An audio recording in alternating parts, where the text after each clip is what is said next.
All right, let's go to Milwaukee now. CNN commentator Van Jones there with some tough comments criticizing the RNC and former President Trump for announcing that J.D. Vance is going to be the VP pick. Those were his comments towards Vance. That's right.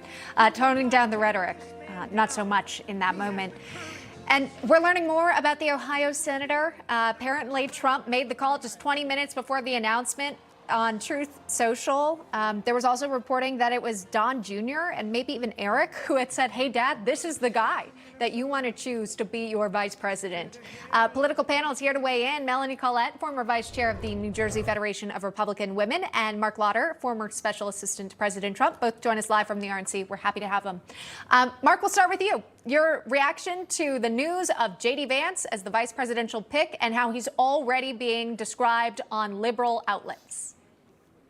Well, I'm really excited by it, and I think the big thing that J.D. Vance brings to this ticket is he can go into swing states, talk to undecided voters, and say, look, I once was you.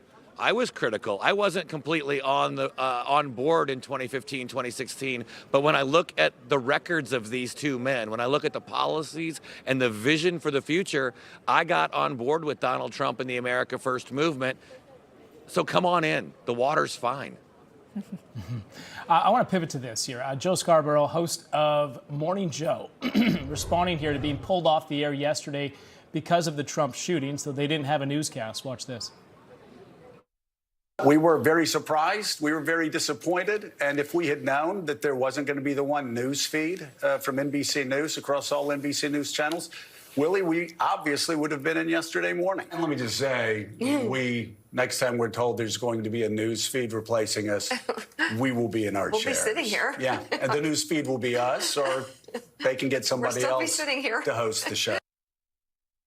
So, Melanie, your reaction here, this is a far-left program that got pulled off the air, and now they're responding to it. Your take?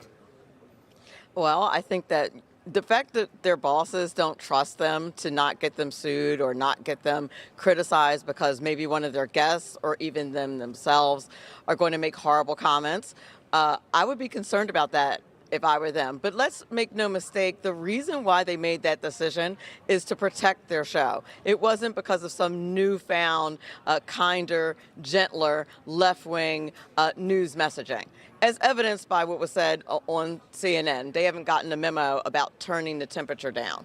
Yeah.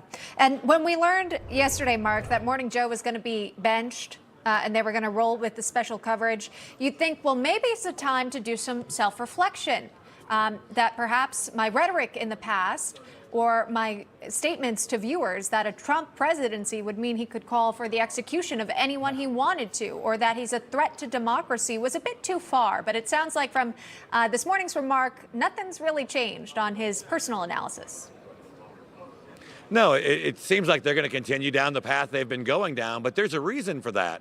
They don't have anything else to run on. Joe Biden's record is a disaster for the American people. They can't afford gas and groceries. The border is wide open. The world is at war. They don't even want their own presidential candidate, but they're stuck with him. So the only thing they can do is attack Donald Trump personally, attack the extreme MAGA movement, or attack a think tank for something called Project 2025. What do you think tanks do? It's in the name. They think of stuff and they write about it. Yeah. I mean, this is all they've got because they've got nothing else. Yeah, they certainly attacked J.D. Vance's character as soon as he was announced as the VP pick.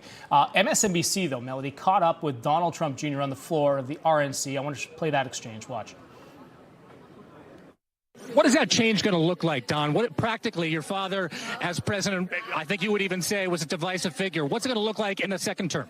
I don't think he was a divisive figure at all. I think the media created divisiveness around him. They lied about Russia collusion. They said he was a traitor. They went after him in every which way as possible.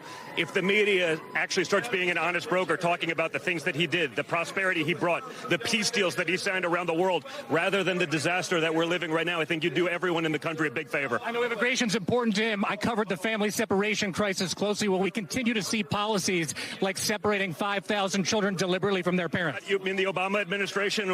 You know they didn't do that, sir. Okay. Sure. Will there be a second family separation policy? It's MSDNC, so I expect nothing less from you clowns. Even today, even 48 hours later, you couldn't wait. You couldn't wait with your lies and with your nonsense. So just get out of here. Oof. Oof. I mean, Melanie, thoughts on that? Good for him. They're not real journalists. They deserve to be absolutely dismissed that way. Understand, his father nearly got killed because the lamestream media has been calling him Hitler for the last 10 years. Understand that Hitler murdered 6 million Jews and Christians. And this is what they've been saying about him, absolute lies. And Don Jr. was 100% right to dismiss them as the clowns that they are. All right, we'll have to leave it right there. Appreciate you both joining us today with your insight. Melanie, Collette, and Mark Lauder, thanks so much. Thank you. Thank you.